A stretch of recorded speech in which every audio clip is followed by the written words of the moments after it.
Hey, y'all. This is Sam Chavez from the Roots of Change podcast, and I am very excited to have Jessica Lanyadoo on today. We are digging into astrology and going up into the stars to talk about how we create social change in this very, very interesting moment that we find ourselves in 2024. Jessica, welcome. Thank you for being here. Thank you for having me. Do you want to share a little bit about yourself and how you got into astrology?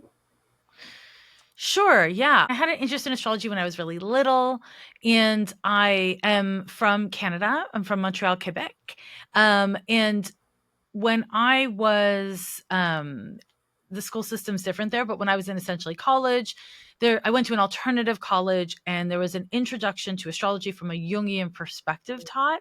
And I was just like, that's it. That's what I'm going to do with my life. And I had just come out as queer and I was just like, okay, I'm moving to San Francisco because this was in the early 1990s. And at that time, San Francisco was still like a hippie hub where there were astrologers. It was the only place I was aware of in North America with astrologers. So I moved up. I took another like a intermediate class as well, and uh, then I moved up here to become an astrologer. I said here, I'm no longer in California, but I moved up to California um, to become a professional astrologer, and I really dedicated my life to the study and practice of astrology. And what I did was I started doing client consultations, and then in late 1999 I went full time, and from late 1999 until like February of 2020 I was full time consulting astrologer.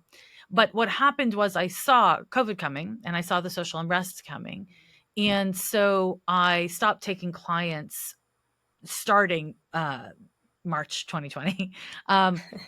February, March 2020. And alongside that, in 2018, I started doing a podcast, in part because opportunity and technology evolved to make that easier for me to do, and in meaningful part because I saw this shit coming and I wanted to create a public resource for substantive astrology that supports personal accountability, emotional intelligence, which are two things that I think are foundational for sustained activism, both for like organizers and like activists, but also just for like regular human people who care about the world and want to not make it worse or make it better. Like, either or. Yeah. Both are Yeah. good things to aspire Both are pretty good things. Yeah. Yeah. Yeah. They're a little different, to. but yes, they're very good things. Yes. Yeah. Well, thank you for that. And yeah, I think, astrology is definitely having a moment right now. And we do see that across history, like whenever there is a large like cultural or social upheaval, astrology comes back. But it is a very old history. Like astrology has Mhm. been here for a really long time.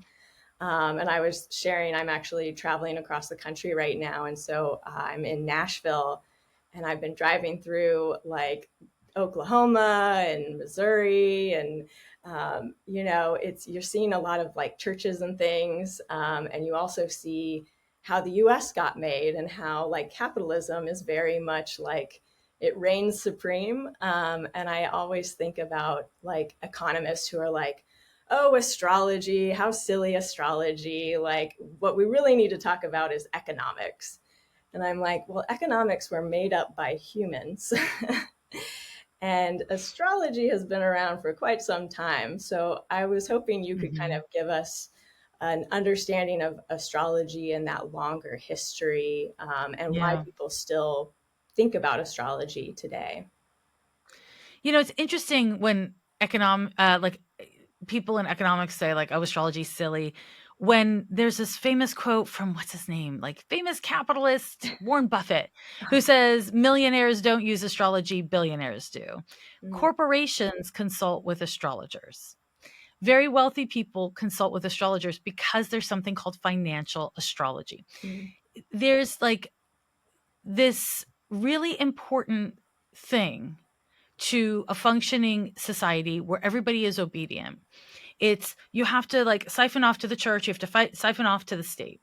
And the thing that astrology does is it empowers you to understand the function, like the function and flow of society through time, Mm-hmm. of your life in this moment, in that moment, and in the next moment, like in the past moment and in the next moment. Like it's like a personal trapper keeper. You know what I mean? Like it is a way for you to organize your understanding of the mundane and the spiritual. And that doesn't serve the system at all. Yeah. That is actually antithetical to the system. And that's why it really does connect to liberation. And I've been a professional astrologer for 30 years now. And so I have lived through, some very like low interest times in astrology. And now this very, it's more than 10 years of a boom time. And what I have been able to witness is how for a long time I would see activists and organizers rolling their eyes at astrology because it's silly and we can't muddy our movements with silliness. It's for ladies, it's for girls. It's like, all of this fucked up internalized shit, right? Like the only way to access spirituality is through organized religion. And some people will say organized religion is useless and some will say it's whatever, that it's like it's good, but only in this way, whatever. Mm-hmm.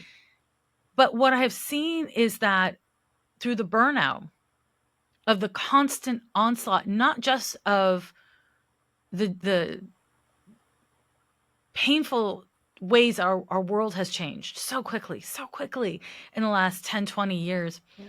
We have our pocket robots giving us visual, audio, and like written news, conflicting news, painful news, too much to digest. And so what I've seen within the realm of activists and intellectuals is a opening up to spirituality. Mm-hmm. And with that has come an opening up to astrology. And I think some of that's because it's more accessible now than it's ever been, because of the internet again. And some of that is because it helps and it works. and the thing I'll say about that is to anyone who's listening who's like, astrology, I don't like that. To you, I say, you don't have to like everything. That's fine. You don't have to like it. But whenever somebody has a fixed idea that they're willing to triple and double down on, but they're not educated, I don't really hold that opinion in strong regard personally. And I think that's a good practice, Mm-hmm. And whenever we have a really strong defensive reaction to a thing, but we actually don't have any real knowledge about it, mm-hmm. That's an important thing to investigate within the self because it speaks to indoctrination one way or another. And I think in general, society indoctrinates us to reject astrology. Yeah. Yes, I could not agree more. And I've had like a very interesting path to astrology. My mom and my aunt were very into astrology in New Mexico in the 70s, which that was when they were definitely having a resurgence there. Yeah. And I found my grandmother's chart, so I'm very excited to dig into that. But then that there was like some shame of that, of like, no, well, this is the way we're going to go to church. We're going to like follow that kind of path of society. And I do think what you're speaking to is like, there's part of it is like the freedom of it. And right now we're very much to your point about 2020 and what you saw and why you're doing what you're doing now is like 2020 was an opportunity for us to see what freedom felt like. And some people did not like how that felt. Mm-hmm. And then the other thing is the unseen. And I think in our white supremacist, capitalist, patriarchal society, what is unseen is what is very scary. And I think we have a very hard time, even in activist spaces, to undo that. And that's why I'm really happy to have you on today, because I think we need to like dig into that and really directly confront like why we can't grow and see the unseen and the seen in our movements. Mm. Yeah. And I would add to that, like that 70s, like the hippie generation was so into astrology and the hippies became yuppies, right? That's yes. Like antiquated language in today's terms, but that's what happened. And they're boomers, right? Mm-hmm. So this is a really important context for millennials and younger people to have, that I think a lot of times these generations don't have, which is the hippie generation was the boomers when they were young were radicals. Yeah. You know, they broke down all of these walls, and within that included astrology. And then the system itself made astrology cute. It started selling astrology mugs and t-shirts. Capitalism took this thing that people were actually learning that were helping them get liberated and free, and sold it back to them. And this is happening again now. The difference is, because of the internet, and we have a more democratized access to diverse voices within the world of astrology. People are actually learning astrology because now astrology is a huge amount of math. And so before the internet, in order to actually like substantively go anywhere with astrology, you had to be able to do the math.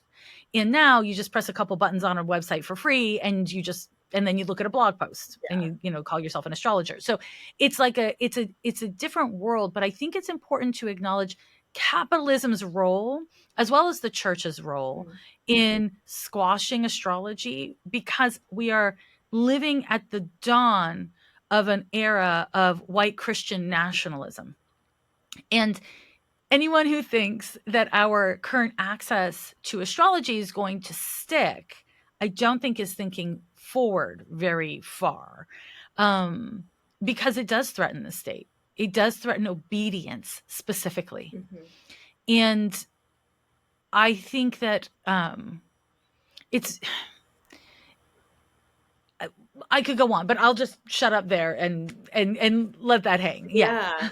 Yeah. No, well, and I think it does need to kind of hang too. And I hope people kind of go back and pause and listen to this, because it does, there's a lot of layers to this. Yeah. Yeah. And I guess, like, from the personal layer, can you touch in a little bit about, like, how does astrology make us free, and why is it so threatening Mm. to the state? Yeah. So to be fair, or to be rather more clear, astrology doesn't make us free unless we use it in a way that makes us free. Yes.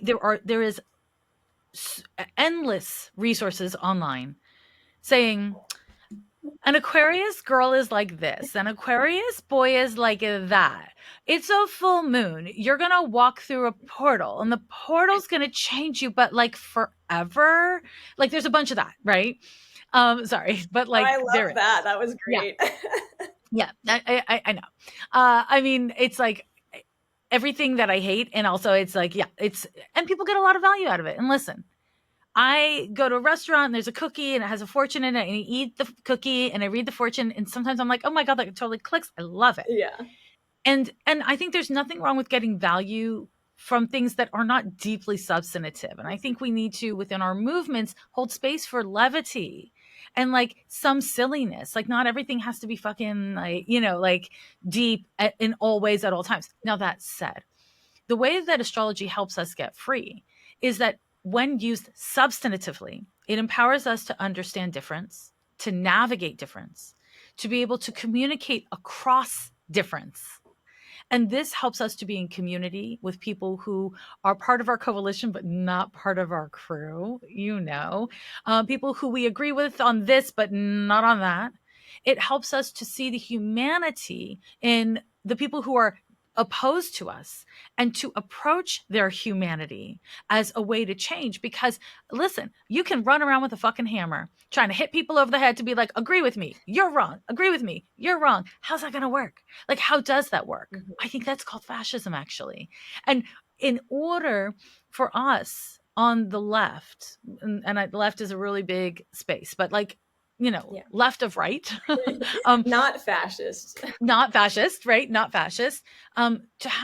To make meaningful progress, we need to stop infighting. We need to stop seeking perfection in all damn things. Yeah. We need to, we deserve help.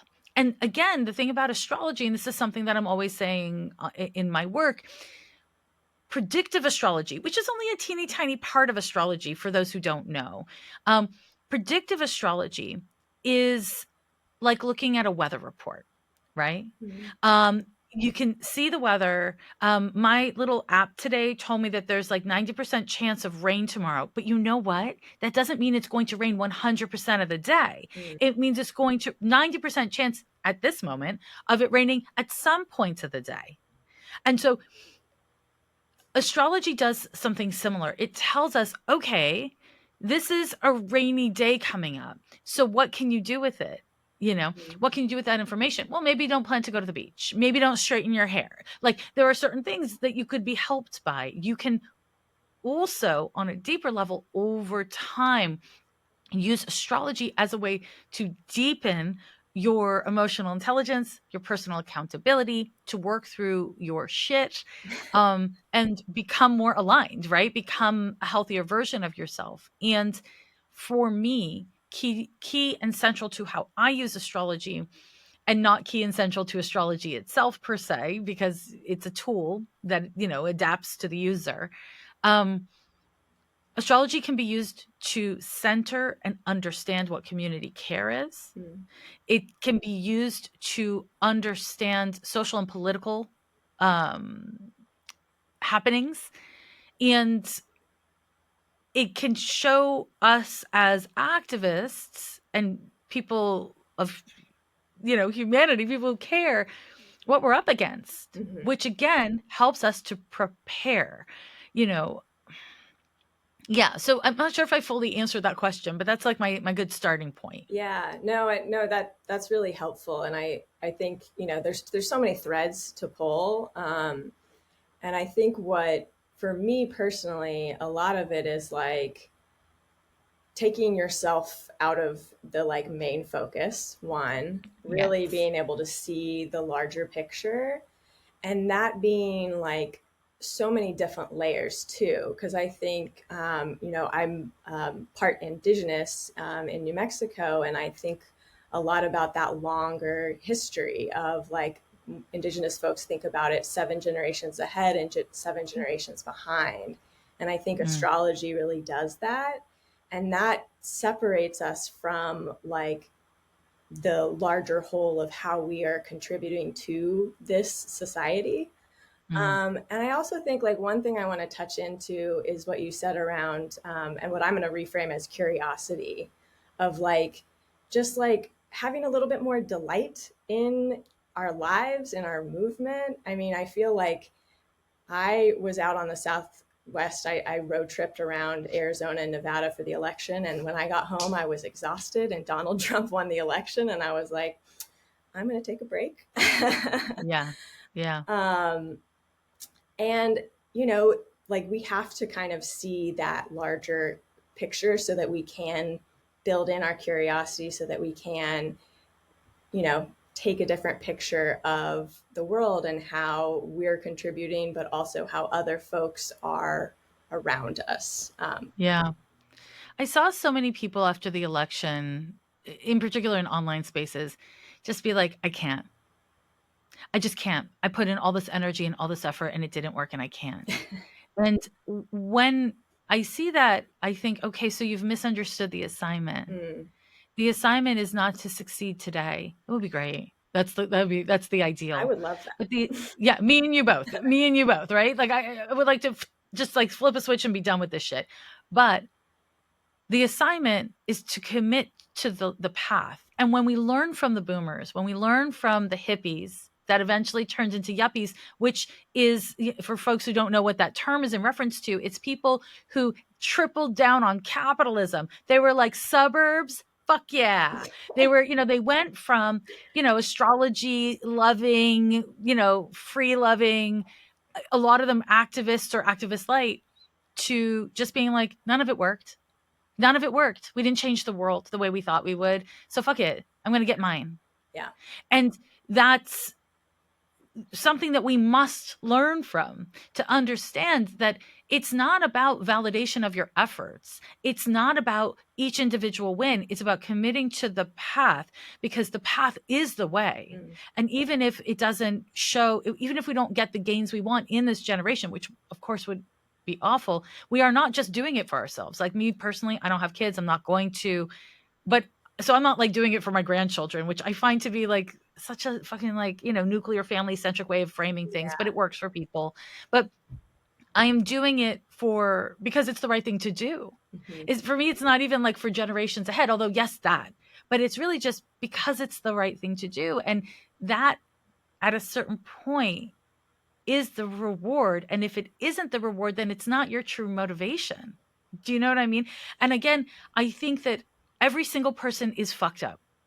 Everybody is an asshole. Everybody makes mistakes. And let's normalize that instead of being like, that person was so cool, but then I saw them say this, and now I don't think they're cool. No, everybody's fucked up. Everybody makes mistakes.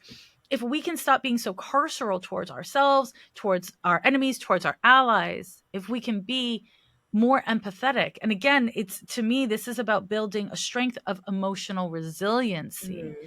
Then what we have is a fighting chance because we can't we we can't navigate through this life fighting just because just because we're fighting. Like we can't just fight, fight, fight, fight, fight. Yeah. You need to recover and rest when you're burnt out, but you also need to just choose joy because it's sunny out.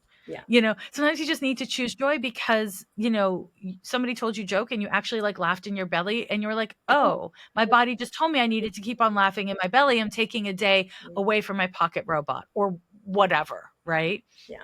I think these things are really important. And it might seem like I'm not talking about astrology, but I am talking about astrology, right? Like from my perspective. Yeah. Yeah. No, I appreciate where you're going with this because I do think that is really important. Like I think as I've been traveling across the country, like we're not that much different than all of each other, and to your Mm-mm. point, we make mistakes, we mess up, and that's like what we really need to move forward with is like Yeah. a lot of the ways that we've been doing things are within these systems. I'm staying inside of an old church. Wow. So it was like, yeah, this is a very interesting, like the bed is a pew. um, Oh, wow. Weird. but it's a reminder of just like there are churches all throughout this country, and they are Mm-hmm. there and they are reminding us to stay in line. Mm-hmm. And I think we all have to do that work to just break free from that. And to your point, to bring it back to astrology, when we know each other and we know ourselves, that's when we can do that work. Yeah. Yeah. That's it. That's it. And, you know, in a more advanced way, and this is a tricky thing because it requires being substantively educated about astrology to use it for like actual planning. So that's where it gets trickier because Mhm. having an interest in astrology or like reading a bunch of blog posts and listening to podcasts about astrology doesn't really empower a person to be able to necessarily use the tool of astrology to for like literally like planning. Mhm. But astrology is a tool that in the right hands can be used for organizing, planning. Famously, Ronald Reagan, who what a monster, but he was really impactful. He got so much done. He changed the fabric of this nation to this day. Mhm. And he famously worked with an astrologer. The reason why he was so effective is because she timed things for him. Mhm.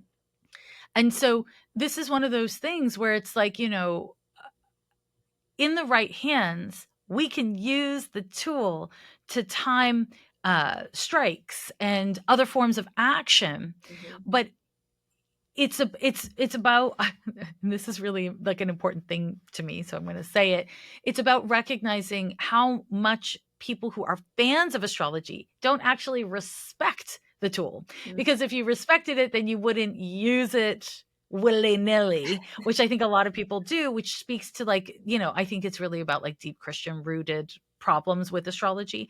But I think it's important, if you're going to use a tool like astrology, to actually get an expert on to like help with the organizing. Otherwise it ends up getting sillified, like Mhm. silliness, you Yeah. know what I mean? Mhm. um or it's just, yeah.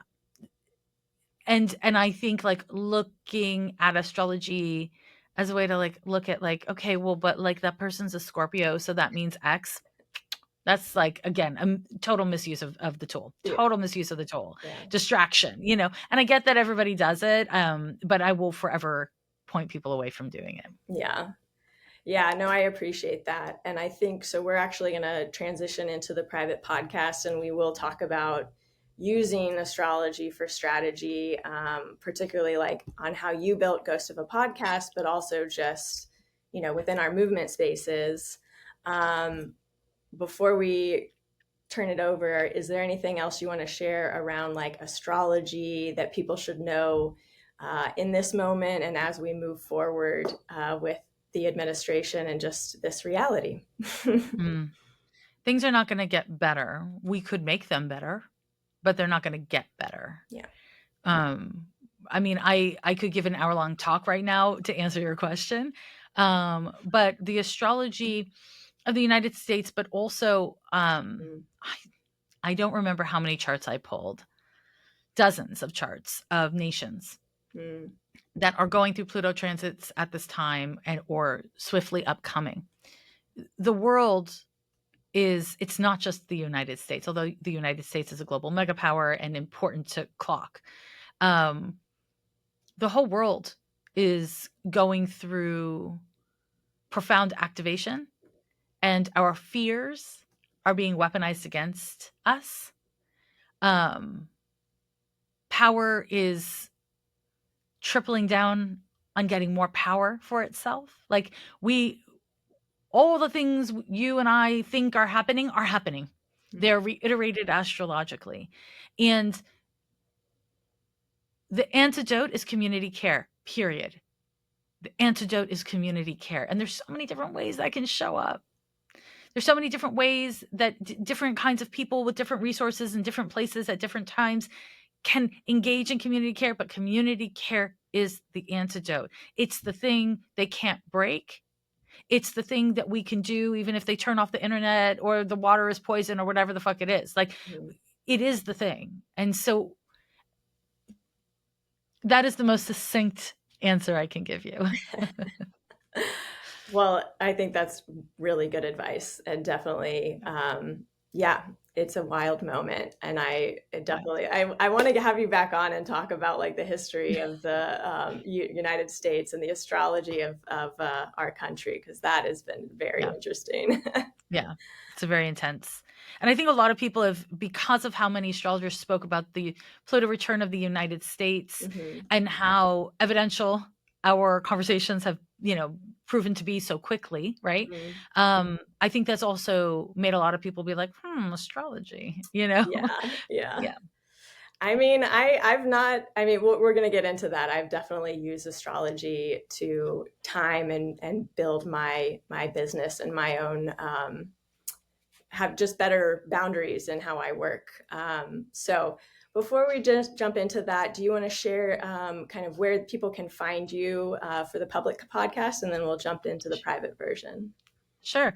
So people can find me on my podcast, Ghost of a Podcast. I offer free readings to my listeners, so people can write in for the option for the chance to get chosen for a reading. And I also do a weekly forecast where I talk about the personal and social implications of the astrology of this moment week by week. I also have a Patreon where we have a lot of hard conversations and a lot of skill building and um, around spiritual, but also like spiritual issues, but also navigating this moment as this moment is. So people can reach me at Ghost of a Podcast or patreon.com/Jessica Lanyadoo. Yeah, it's all on my website. Awesome. Yeah, and definitely echo the Patreon and the podcast. It's good to have those communities when you're the ones that you align with, and astrology is definitely Yeah. something to get behind and grow. So thank you so much. We're going to jump into the private version, and I'd love to just like start it out with like, how did you use astrology to make your decision in 2020, and then how has that kind of gone since? Mm. And you mean my decision in 2020 to stop meeting with clients? Yeah. Yeah. So at the time, I was booking clients a year in advance. So I decided actually in 2018 that I was going to no longer see clients in 2020 because I had to, because of how far in advance I was booking. In 2019 and the end of 2018, I was in every session being like, maybe just wait a minute before you have a kid. I don't know. Maybe just wait a minute before you open up a brick and mortar store.